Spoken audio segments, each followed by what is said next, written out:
غلامی کا خاتمہ۔ اسلام پہلا مذہب ہے جس نے غلاموں کی حالت بہتر بنانے اور غلامی کے مکمل خاتمے کی عملی بنیاد رکھی۔ پہلے قدم کے طور پر رسول اکرم صلی اللہ علیہ وسلم نے غلاموں کے ساتھ حسن سلوک اور برادرانہ رویے کو مسلمانوں پر فرض قرار دیا۔ انہیں خاندان کے افراد کی طرح سمجھا گیا۔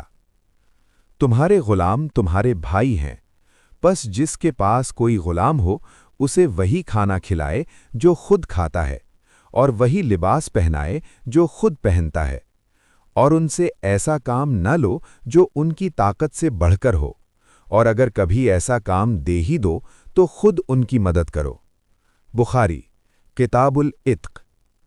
قرآن مجید کی بے شمار آیات میں غلام آزاد کرنے کی ترغیب دی گئی ہیں، جن میں سے دو یہ ہیں: اور تم کیا جانو وہ گھاٹی کیا ہے، وہ غلام کو آزاد کرنا ہے، یا بھوک کے دن کسی قریبی یتیم کو کھانا کھلانا ہے، یا کسی نادار مسکین کو، پھر ان لوگوں میں سے ہونا جو ایمان لائے اور ایک دوسرے کو صبر اور رحم کی تلقین کرتے رہے۔ القرآن 90 12 سے 17۔ نیکی یہ نہیں کہ تم اپنے چہرے مشرق یا مغرب کی طرف پھیر لو، بلکہ نیکی یہ ہے کہ آدمی اللہ پر اور یوم آخرت پر ایمان لائے اور اپنا مال اللہ کی محبت میں رشتہ داروں، یتیموں، مسکینوں، مسافروں، سوال کرنے والوں اور غلاموں کی آزادی پر خرچ کرے۔ القرآن 2 177۔ چونکہ غلامی کا ادارہ انسانی مساوات اور وقار کے اسلامی تصور کے منافی تھا، اس لیے نبی صلی اللہ علیہ وسلم نے نئے غلام بنانے کی سختی سے ممانعت فرمائی۔ اللہ تعالیٰ نے مجھ سے فرمایا، قیامت کے دن میں 3 قسم کے لوگوں کا خود مخالف ہوں گا۔ ایک وہ شخص جو میرے نام پر عہد کرے پھر اسے توڑ دے، دوسرا وہ جو کسی آزاد انسان کو غلام بنا کر بیچ دے اور اس کی قیمت کھائے، اور تیسرا وہ جو کسی مزدور سے پورا کام لے لیکن اسے پوری مزدوری ادا نہ کرے۔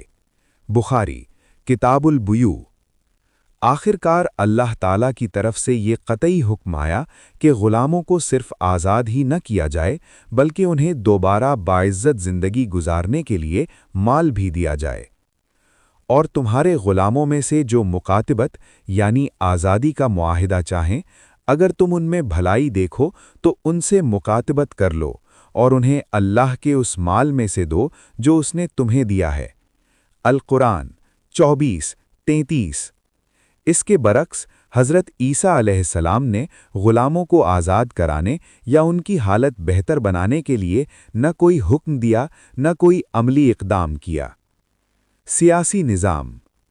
عیسائیت نجی اخلاقیات یعنی پرائیویٹ ورچوز کے بارے میں کچھ رہنمائی ضرور دیتی ہے، لیکن سیاسی اخلاقیات کے باب میں بالکل خاموش ہے۔ عیسائیت میں مذہب اور سیاست کی علیحدگی کا نتیجہ مغرب میں میکیاویلنزم کی صورت میں نکلا۔ اس کے برعکس اسلام چونکہ آخری وحی ہے اور انسانی ارتقائی مستقبل کو پیش نظر رکھتا ہے، اس لیے اس نے انسان کی تمام سرگرمیوں، نجی ہوں یا عوامی، کے لیے جامع رہنمائی فراہم کی۔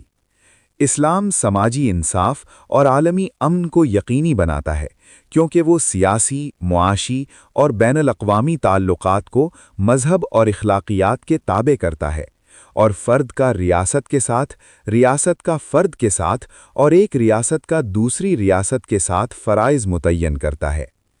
اسلام چند بنیادی اصول طے کرتا ہے جنہیں ہر معاشرہ اپنانے کا پابند ہے، اور پھر اسے یہ آزادی دیتا ہے کہ وہ اپنے زمانے کی ضروریات کے مطابق اپنا نظام تشکیل دے، بشرطے کہ وہ ان بنیادی اصولوں کے دائرے میں رہے۔ اسلامی سیاسی نظام کا پہلا بنیادی اصول یہ ہے کہ ریاست کی حاکمیت اللہ کے پاس ہے، اور کوئی مقننہ یا پارلیمنٹ ایسا قانون نہیں بنا سکتا جو اللہ اور اس کے رسول صلی اللہ علیہ وسلم کے احکام کے خلاف ہو۔ اس طرح اسلام یکساں انصاف کو یقینی بناتا ہے اور ریاست اور عوام کی تقدیر کو قانون سازوں کی خواہشات، اکثریت کے جبر یا کسی طاقتور معاشی طبقے کے مفادات کے تابع ہونے سے بچاتا ہے۔ قرآن کہتا ہے، کہہ دو، اے اللہ،